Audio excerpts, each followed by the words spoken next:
오늘도 주의 날 하나님 앞에 나와 예배를 드리시는 모든 성도님들을 주의 이름으로 환영하고 축복합니다. 우리 옆에 분하고 이렇게 한번 인사를 전합니다. 주님의 방법으로 사랑합시다. 이렇게 하면서 주님의 방법으로 사랑합시다.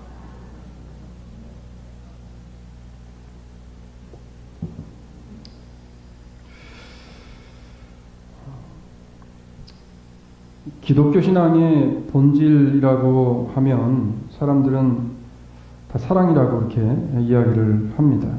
사랑이라고 이야기를 해요. 그래서 사랑을 실천하는 것을 우리가 가장 많이 볼 수 있는 그런 곳이 사실은 교회가 되어져야 하고, 그리고 그런 것들을 가장 많이 하는 사람들이 하나님 앞에 예배드리는 예배자들이 되어져야 합니다. 사실 우리가 이 사랑을 많이 받은 사람들인데, 오늘 그 사랑의 은혜 때문에 이 자리에 나와서 예배를 드릴 수 있게 되어준 것이고, 그리고 예배를 내가 지금 여기서 드리고 있다는 사실 자체가 얼마나 큰 하나님 앞에 은혜인가라고 하는 것입니다. 분명히 성경은요, 우리들을 향하신 하나님의 사랑, 하나님 아버지의 사랑이 어떠한 사랑인가에 대해서 우리에게 명확하게 말씀을 해주셨습니다. 유치원부터 우리가 늘 외워왔던 말씀이죠. 요한복음 3장 16절 뭡니까? 한번 같이 할게요. 시작. 하나님이 세상을 이는 저를 믿는 자마다 멸망치 않고 영생을 얻게 하려 하심이니라. 아멘. 요거 한 구절은 우리가 외워놔야 되잖아요. 그렇죠? 예. 자, 그 사랑을 깨닫고 내 안에 예수 그리스도를 통해서 받은 사랑이 자리를 잡아서 예수님이 내게 베풀어 주신 사랑이 내게 경험되어지고 그 사실을 깨닫고 살아가는 사람들, 그래서 그 사랑을 나도 모르게 내 주변에 있는 사람들에게 받은 사랑을 다시 시냇물이 위에서 밑으로 흘러가듯이 그렇게 흘러내려 보내는 사람들, 이러한 가족 간에는요, 그리고 이런 성도 간에 사랑의 교제가 넘치게 되어지면 이것을 통해서 우리는 작은 천국이 무엇인가를 느끼고 경험하게 되어줄 수 있는 겁니다. 지난 한 주간 여러분은 어떻게 작은 천국의 기쁨을 누리며 천국에 사셨습니까? 아니면 큰 지옥의 근심을 느끼며 지옥 가운데 사셨습니까? 사람들에게 똑같은 시간이 주어지지만 어떤 사람은 똑같은 환경 속에서도 천국의 기쁨을 누리기 위해서 참 애를 쓰면서 살아가는 사람이 있는가 하면, 어떤 사람들은요, 그 반대의 것들을 늘 생각하며 살아가는 사람이 있다는 것입니다. 천국의 기쁨은요, 아무나 누리지 못한다는 것이 참 안타까운 일이에요. 아무나 누리지 못합니다. 얼마 전에 일간 US투데이에 기재되어진 기사를 아마 보신 분들 다 계실 겁니다. 기사 내용은 이거예요. 인디애나폴리스에 살고 있는 올해 25살인 세러 커민스라는 이 여자에 관한 이야기입니다. 이 커민스라는 이 사람이 결혼을 앞두고, 결혼이 지난 15일 날 잡혔는데, 근데 결혼을 앞두고 결혼 준비를 했단 말이에요. 그래서 이제 결혼披露宴을 준비하면서 약 한 3만 불 정도를 들여서 멋진 파티를 준비를 하기 위해 회사와 계약을 맺었답니다. 근데 이유는 알 수 없지만 그 결혼식이 이제 그披露宴이 파티가 취소되어지는 사건이 발생을 하게 되었습니다. 회사 측에다가 리펀드를 요구했더니 너무 이게 얼마 남지 않은 기간이기 때문에 리펀드를 해줄 수 없다라고 이야기를 했다. 그래서 이 아가씨가 그럼 이미 지불되어진 이 돈, 3만 불이 넘는 이 돈의 값어치를 가지고 파티를 준비했는데 이걸 어떻게 할까 생각하다가 이왕이면 그럼 좋은 일에 사용했으면 좋겠다. 고민을 했다는 거예요. 내가 어떤 좋은 일을 해서 이것을 의미 있게 사용을 할까. 그러다가 홈레스들을 보게 되어졌답니다. 이 아가씨가 그래, 홈레스들을 초청하자. 주변에 있는 홈레스 뭐라 그러죠? 그 쉘터, 그 홈레스들이 모여서 밥 먹고 하는 데 있잖아요. 4곳에 연락을 했대요. 그래서 170명을 초청하기로 결정을 하고 170명의 명단을 받고 170명에게 일일이 다 초청장을 보냈다는 거예요. 그냥 여러분 앉아서 그냥 아무렇지도 않게 우리가 들을 수 있지만 한번 내가 만약에 그 자리에 있었다면 어떻게 할 것인가? 3만 불이라는 돈을 투자해서 그 3만 불, 이것을 다 못 받아도 싸워서 10,000불이라도 내 받겠다라고 하는 게 우리들 아니겠어요? 그렇잖아요. 근데 이 아가씨가 나이도 어린 아가씨예요. 25밖에 안 됐어요. 여러분 우리 자녀들 25 된 자녀들 한번 생각해 보세요. 이런 생각들을 지금 우리 자녀들이 하고 있나? 그래서 노숙자들에게 170통의 초대장을 멋지게 만들어서 보냈답니다. 그리고 주변에 그 단체들, 뭐 재향군이나 이런 단체들에게 의뢰해서 뭐까지 이제 후원을 받았냐면 파티 입고 올 정장, 그 다음 여자들에게는 드레스, 그리고 그분들이 올 수가 없잖아요. 그래서 대형 버스를 대절을 시켜서 170명의 사람들을 이제 그 멋진 홀에 다 데려다 놓고 파티를 베풀었다는 거예요. 파티에 온 사람들이 하나같이 이렇게 이야기했다고 합니다. 내 인생 최고의 순간이었습니다. 저 모르겠어요. 저는 이 25살 먹은 이 어린 그 청년이 예수를 믿었는지 어쩐지 모르겠어요. 이 청년이 그랬다는 거예요. 어차피 내가 이 돈을 다 돌려받지 못할 바에는 내가 어떤 사랑의 실천을 무엇인가를 했으면 좋겠다라는 고민을 했다는 겁니다. 고민을 했다는 거예요. 이 일이 있은 이후에 기자들이 이제 취재를 하고 사람들에게 칭찬을 받았어요. 그 사람들이 칭찬을 하니까 이 아가씨가 이런 얘기를 했대요. 노숙자들도 이런 초대를 받을 수 있는 사람들이라는 거를 깨닫게 되어서 오히려 내가 기쁩니다. 여러분 여기서 이 말을 딱 듣고 뒤통수를 딱 맞아야 되는 겁니다.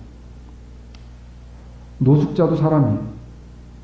노숙자도 복음을 전해 들어야 할 의무가 있는 사람. 냄새나는 사람들도 교회에 와야 되는 사람들. 죄 있는 사람들도 교회로 불러들여야 되는 거예요. 오늘날의 교회는 어때요? 우리가 신약성경에서 잘 나타났듯이 멋지게 차려입고 좋은 자동차를 굴리고 오고 그리고 좋은 향을 내고 그런 사람들을 교회에서 혹시 좋아하지 않습니까? 우리 주사랑장로교회는 그런 사람들을 위해서 전도하고 그런 사람들을 위해서 교회가 존재하진 않나요 혹시? 이 젊은 25살밖에 안 된 젊은 아가씨가 하는 얘기 좀 보세요. 노숙자도 이런 것들을 초대받아서 이렇게 이 사람들도 이런 대접을 받을 수 있는 사람들이라는 걸 자기가 그때서야 깨달았다는 거예요. 예수님께서 이 땅에 오신 이유와 목적을 이야기하실 때 예수님께서는요, 죄인들을 위해 오셨고 더럽고 추하고 병들은 사람들을 위해 오셔서 친히 그들에게 손을 대시고 친히 그들에게 먹을 것을 베풀어 주셨던 예수 그리스도. 주님은 사랑이 무엇인가를 몸소 보여주셨어요. 여러분 사랑은요 입술의 동함이나 혀를 통해서만 하는 것이 아니라 우리의 삶에서 무엇으로든 드러나야 합니다. 드러나야 돼요. 남녀가 사랑을 한다고요? 처음에 사랑할 때 몇 개월은 사랑한다고 할 수 있죠. 이게 얼마나 롱런을 하느냐가 중요한 거예요. 사랑은 드러나야 됩니다. 마치 부모가 자식을 사랑하듯이. 죽었다 깨어나도 자식은 부모가 자식을 사랑하는 것처럼 사랑할 수 없어요. 저도 죄송하지만 제 어머니, 제 아버지를 지금 제가 제 아이들을 바라보는 시각 사랑하는 것으로 사랑하지 못합니다. 불효자죠, 사실. 사랑은 이런 거라고 주님께서 가르쳐 주시고 있는 거예요. 여러분, 진실된 사랑은 반드시 드러나고 어떠한 모습으로도 나타난다는 겁니다. 하나님께서는 우리를 너무나 사랑하셨어요. 성경은 그 사랑에 대해서 우리에게 이렇게 이야기합니다. 소망이 부끄럽게 아니하면 우리에게 주신 성령으로 말미암아 하나님의 사랑이 우리 마음에 부은 바 됨이니 우리가 아직 연약할 때의 기약대로 그리스도께서 경건치 않은 자를 위하여 죽으셨도다. 경건치 않은 사람 누구예요? 우리를 위해 죽으셨대요. 의인을 위하여 죽은 자가 쉽지 않고 선인을 위하여 용감히 죽는 자가 혹 있거니와 우리가 아직 죄인 되었을 때 그리스도께서 우리를 위하여 죽으심으로 하나님께서 우리에게 대한 자기 사랑을 확증하셨느니라. 로마서 5장 5절로 8절에서 우리에게 말씀하고 있습니다. 예수님은, 하나님은 우리에게 사랑하는 자녀야, 사랑하는 얘들아, 내가 너희를 사랑한다 라고 말씀하시면서 그 사랑을 보여주시기 위해서 죽어주셨다는 거예요. 죽어주셨다. 이제 저희도 한 달 있으면은 이제 또 아이가 나옵니다. 근데 제가 첫 아이가 나올 때 그 분만실에 들어가서 제가 기절하는 줄 알았어요. 저는 엄마들이 이렇게 고생하면서 낳는지를 예전에 미처 몰랐어요. 여러분, 사랑이 아니고서는 그 고통과 고난을 견뎌낼 수 없는 거예요. 엄청난 사랑을 받은 우리들, 그리고 오늘 예수님의 제자들에게 주님께서 지금 설명하시고자 하는 게 뭘까라는 것을 우리가 오늘 곰곰이 생각해 봐야 되는데, 예수님께서 무엇을 제자들에게 지금 말씀하시고 싶은 것인가 라고 하는 거예요. 오늘 보면 15절에 보니까 이렇게 이야기해요. 너희가 나를 사랑하면 나의 계명을 지키리라 라고 말씀을 하는데, 마치 지금 12절로부터 시작해서 14절까지의 말씀과는 전혀 다른 주제가 확 바뀌는 듯한 그런 말씀을 뜬금없이 사랑에 대한 말씀을 하고 계세요. 분명히 예수님께서 우리들에게 사랑에 대한 명령을 하시고 있는데, 구체적으로 무엇을 어떻게 하는 것이, 우리가 사람들이 내가 원하는 방식의 사랑이 아니라 하나님이 원하시는 사랑, 성경이 말씀하시는 사랑이 무엇인지를 우리에게 알려주기를 지금 원하시고 있다는 겁니다. 인간의 사랑은 그래요. 인간의 사랑은요, 뭐 같냐면 냄비 같습니다. 냄비, 양은 냄비. 양은 냄비. 저희 집에 가면 그 제 보물 중에 하나가 있는데, 노란색 양은 냄비, 제가 라면 끓여 먹을 때만 쓰는 냄비가 있어요. 근데 왜 양은 냄비를 제가 쓰냐면, 양은 냄비는 빨리 끓습니다. 그리고 빨리 식어요. 양은 냄비 라면 끓여 드셔보신 분들 아시겠지만, 이게 양은 냄비 가지고 라면 끓여 먹으면 더 맛있는 것 같아요. 인간의 사랑은요, 마치 양은 냄비에 물이 끓듯이 그래요. 좋을 때는 팍 끓여버립니다. 그렇지만 뭐 하나가 핀트가 딱 엇나가게 되어지면 바로 또 훅 꺼져버려요. 그런데 성경은, 하나님 우리에게 그런 사랑하지 말라는 거예요. 말로만 하는 그런 사랑하지 말라는 거예요. 예수님께서 너희가 나를 사랑하면 나의 계명을 지키리라 라고 하시는 말씀 속에 오늘 주님께서 주시는 교훈인, 내가 원하는 내 방식으로의 사랑을 하지 말고 하나님이 원하시는 주님의 방법으로의 사랑을 성경을 통해 우리가 깨닫고 배워서 그 사랑을 가지고 세상을 나가 섬기고 살아라 라고 오늘 주시는 말씀인 겁니다.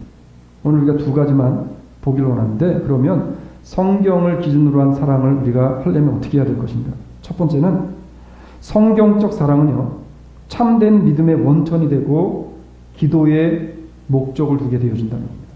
조금 힘들어, 어려워. 쉽게 말할게요. 하나님을 사랑하는 자고 그 뜻대로 부르심을 입은 자들에게 하나님께서 하나님의 자녀가 된 권세를 주셨는데, 그 자녀된 권세를 받은 하나님을 사랑하는 사람들에게 나타나는 현상이 있습니다. 이게 뭐냐 하면, 하나님과 대화를 자주 하려고 한다는 거예요. 하나님 앞에 나와서 기도한다는 거예요. 기도의 사람이 되어진다는 거예요. 여러분, 사랑하는 사람과는 뭐 자꾸 하고 싶어요?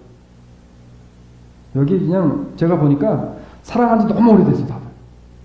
너무 오래돼가지고 이게 지금 사랑을 하면 좀 뭔 일이 벌어지는지, 지금 그런 일이 뭔 일이 벌어질까 궁금하신 분들은 하용자매한테 좀 물어보시면 될 것 같아요.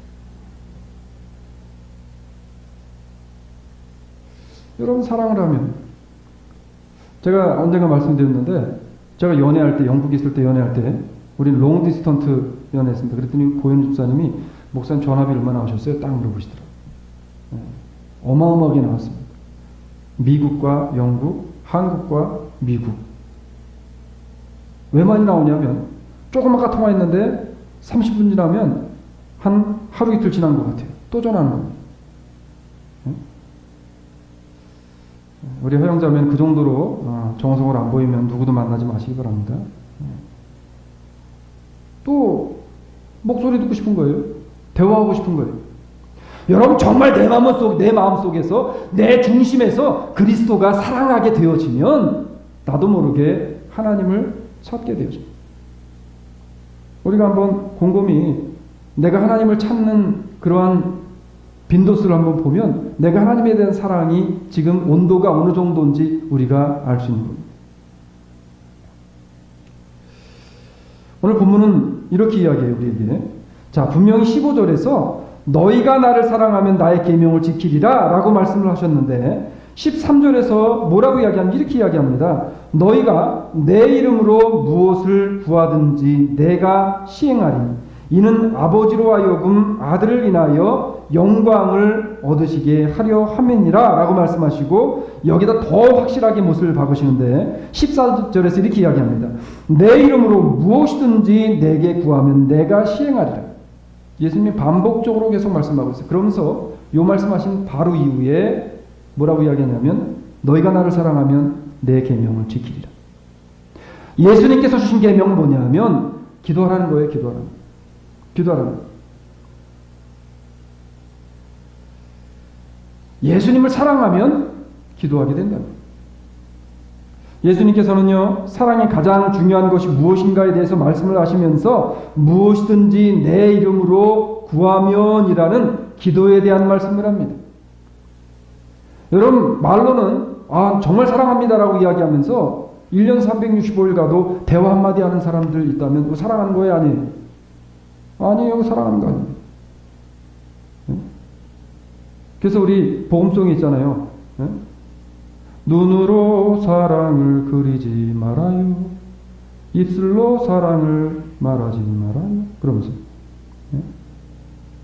사랑은 눈과 입술과 우리의 속으로부터 이 모든 것들이 같이 일어나야 입술이 열리는 거예요. 아무리 여러분 남편에게 하루에 한 번 사랑하라고 이야기를 하라고 얘기해 보세요. 그게 잘 되나? 마음으로 품고 생각을 해야 나오는 거예요. 대화도 마찬가지입니다. 과연 예수님을 사랑하는 것과 기도와 무슨 상관이 있냐는 거예요? 지난주에 예배 끝나고 이제 2부 예배 끝난 다음에 몇몇 집사님들과 대화를 나눌 시간이 있었습니다. 대화를 나누다가 무슨 얘기가 나왔냐면 시집간 딸에 대한 이야기가 이제 나왔어요. 그 시집간 딸이 이제 있는데 근데 제가 그걸 물어봤어요. 근데 궁금한데 딸이 시집을 갔는데 혹시 사위가 보고 싶을 때가 있습니까? 물어봤어요. 어디 사위 보신 분들 계실 텐데 사위가 보고 싶습니까? 아멘. 사위 보고 싶어요? 우리 장모님 좀 특별하신 분이고. 솔직히 여러분 사위가 보고 싶겠어요? 저도 사위지만. 사위가 보고 싶겠어요? 딸이 보고 싶겠어요? 솔직히 딸이 보고 싶은 거죠. 딸이 보고 싶은 거죠. 손자가 보고 싶다고 이야기하지만 실상은 내 속으로 난 딸이 보고 싶은 거예요. 어느 분이 그런 얘기 하더라고요. 딸이 결혼을 해가지고 애가 둘인데 큰 애가 너무 와일드한 거예요. 그래서 할머니 집에 놀러 와가지고 애들이 노는데 엄마를 너무 못살게 구는 거예요. 할머니가 그랬대요. 손자가 이쁘긴 하지만 자기 딸을 너무 못살게 괴롭히니까 손자가 밉더라는 거예요. 얄밉더라는 거예요. 여러분 이게 부모예요. 부모님들이 연로해지시고 연세가 이제 많이 드시게 되어지면 그러면 다시 어떻게 되어지냐면 자꾸 자식을 찾습니다. 여러분 며느리 아무리 잘해도 아들을 찾는 거예요. 아들하고 대화하고 싶은 겁니다. 우리 저희 선남 집사님도 시어머니가 아드님을 요즘 들어서 더 많이 찾으신대요. 찾는다는 건 뭡니까? 대화하고 싶다는 거예요. 하나님이 우리를 찾으신다는 건 뭐예요? 대화하고 싶으시다는 거예요. 여러분 모든 사람이 다 대화가 잘 소통되어진 거 아니잖아요. 우리가 주사랑 장로교회를 놓고 봐도 여기 계신 모든 분들이랑 여러분들이 대화를 다 나눠보시고 대화를 잘하고 계시다고 생각하세요? 아마 그렇지 않을 겁니다. 같은 교회를 다녀도요, 실례로 우리 교회 가운데서도 아직 대화를 한 번도 해보지 않은 분들이 있을 거예요.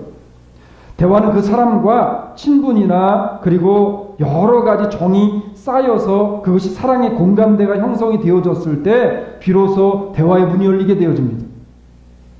대화의 문이 열리게 되어져요. 저는 토요일이 굉장히 기다려져요. 토요일이. 왜냐하면 토요일 날마다 새벽 예배를 마치고 뭐를 하냐면 친교를 합니다. 일주일에 딱 한 번. 티타임을 하면서 같이 오신 분들이랑 대화를 나누고 참 좋은 얘기들도 많이 하시고 저도 인포도 많이 받고 신앙적인 인커리지도 많이 하고 그럽니다. 근데 나오는 분들이 거의 똑같은 분들이 나오기 때문에 이게 한 달, 두 달, 세 달 넘어가면서 이분들 간에 얼마나 친밀한 관계가 되어진지 몰라요. 이제는 말들이 통해 서로가. 대화라는 게 그런 거죠. 같이 함께 있고 오랜 시간을 보내고 하다 보면 대화가 열리는 겁니다. 하나님과 내가 같이 있기를 늘 애쓰고 힘쓰고 하나님과 늘 함께하기 위해서 내가 애쓰고 노력하며 하나님 앞에 나오게 되어질 때 우리는 하나님 앞에 내가 막혔던 기도의 문이 열리지 않겠냐는 거예요. 노력도 하지 않고 기도가 안 됩니다 라고 하는 거는 그거는 여러분 좀 어폐가 있지 않아요? 대화는요 그 사람과 공감대가 형성되어졌다는 것이고 그 사람과의 그간의 관계가 참 좋은 관계로 쌓였다는 겁니다. 그렇기 때문에 어때요? 그 관계가 쌓여졌던 사람이 떠나게 되어진 마음이 아픈 거예요. 김관임 목사님이 이제 한국으로 들어가신다는 이야기를 듣고 나서 마음이 참 안 좋고 섭섭한 이유가 뭡니까? 그간 우리의 가운데 이런 대화와 그런 사랑이 흘렀기 때문에 그렇다는 겁니다. 여러분 마찬가지로 정말 내 마음에 하나님을 사랑하게 되어지면 예배와 기도에 집중하게 되어지는 겁니다.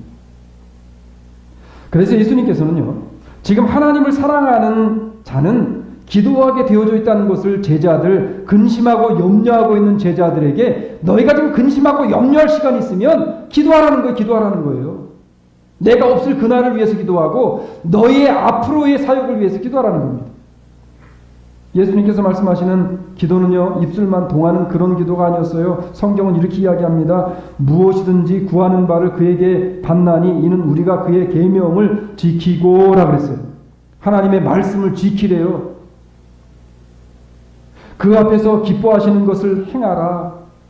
말씀을 지킨다는 건 뭡니까? 말씀을 따라 살으려고 부단히 애를 쓰는 삶이에요. 그의 계명은 이것이니 곧 그 아들 예수 그리스도의 이름을 믿고 그가 우리에게 주신 계명대로 서로 사랑할 것이니라. 요한일서 3장 22절로 23절에서 우리에게 말씀하고 있어요. 예수님께서는 근심하고 있는 제자들에게 지금 기도하라는 인커리지를 해주시고 계신 겁니다. 성도에게 있어서요, 기도를 하는 것에 내 인생이 달려있다는 사실을 여러분 깨달으시기를 바랍니다. 기도해야 산다는 것을 다시금 깨달으시기를 바랍니다. 그래서 성경은 우리에게 이렇게 말씀하셨어요. 여자들과 예수의 모친 마리아와 예수의 아우들로 더불어 마음을 같이하여 전혀 기도에 힘쓰니라.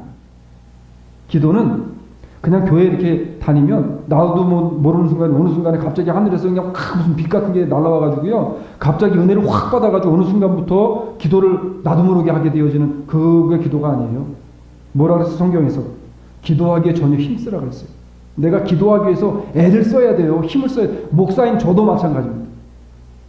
여러분, 목사가 이 강대상 앞으로 강단 앞에 나와서 무릎을 꿇는 것도 내 스스로와 싸움에서 이기지 않으면 결코 나올 수 없어요. 결코 나올 수 없어요. 우리는 기도하는 것과 말씀을 전하는 것을 전무하리라. 사도행전 6장 4절에서 이야기합니다. 기도를 항상 힘쓰고 기도에 감사함으로 깨어있으라. 골로새서 4장 2절의 말씀.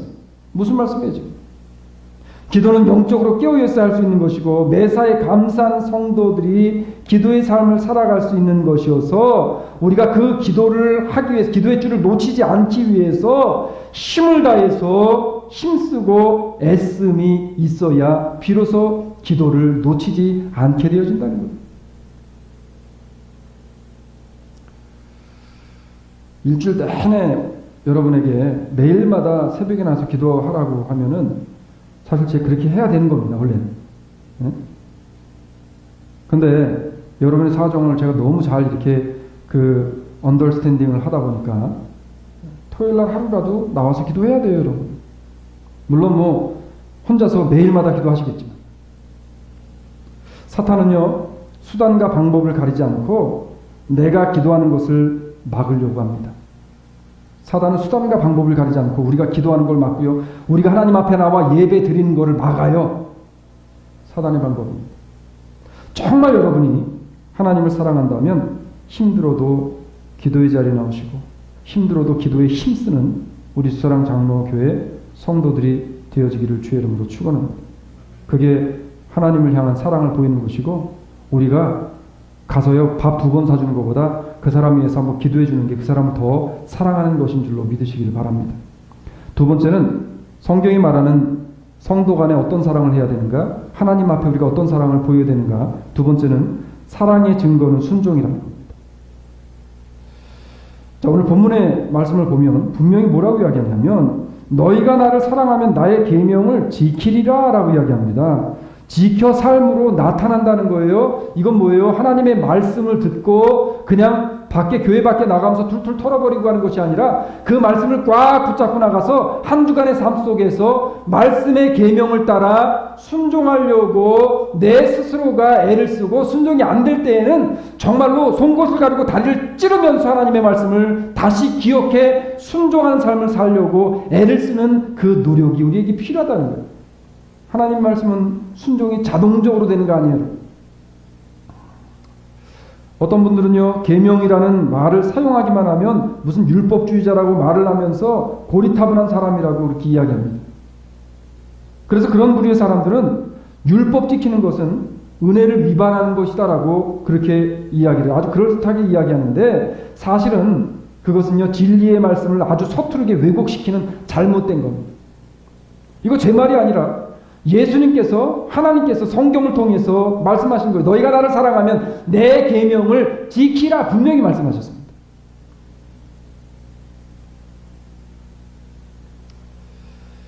우리는 성경 어디에서도 그 누구도 모세가 그렇게 위대한 사람이었지만, 아브라함이 믿음의 조상이었지만, 우리가 잘 알고 있는 신약의 믿음의 본받기를 원하는 사람이 누굽니까? 라고 물어봤을 때 사도 바울이라고 이야기할 정도로 모든 사람들의 추앙받는 그러한 신앙의 인물이었지만, 그 어느 누구도요 너희가 내 계명을 지키라는 말 한 사람이 없어요. 오직 예수 그리스도만이 내 계명을 지키라고 말씀하셨어요. 오직 한 분 우리를 구원하신 우리의 구원자가 되시는 예수 그리스도만이 우리의 계명이 되시고 우리의 삶의 목적과 목표가 되시기 때문에 그렇습니다. 예수님께서 지금 제자들에게 지키라고 말씀하시는 계명이 여러분 뭘까요?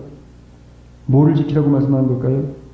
성경 마태복음 22장에서 이렇게 이야기합니다. 예수께서 가라사대 내 마음을 다하고 목숨을 다하고 뜻을 다하여 주 너의 하나님을 사랑하라 하셨으니, 먼저 하나님을 사랑하라는 겁니다. 이것이 크고 첫째 되는 계명이요 둘째는 그와 같으니 내 이웃을 내 몸과 같이 사랑하라 하셨으니 이 두 계명이 온 율법과 선지자의 강령이 되니라. 아멘. 하나님을 사랑하지 않는데 이웃을 사랑할 수 있다. 내 옆에 있는 이웃을 사랑하지 않는데 보이지 않는 하나님을 사랑할 수 있다. 이건 여러분 좀 뭔가 이상하지 않나요? 이스라엘 백성들을 애굽으로 데려오신 분도, 홍해를 가르신 분도,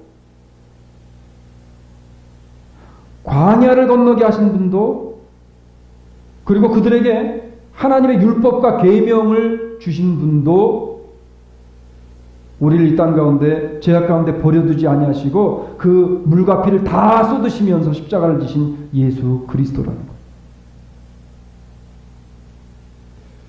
성경은 이렇게 이야기합니다. 저희 중에 어떤 이들이 주를 시험하다가 뱀에게 멸망당하였느냐.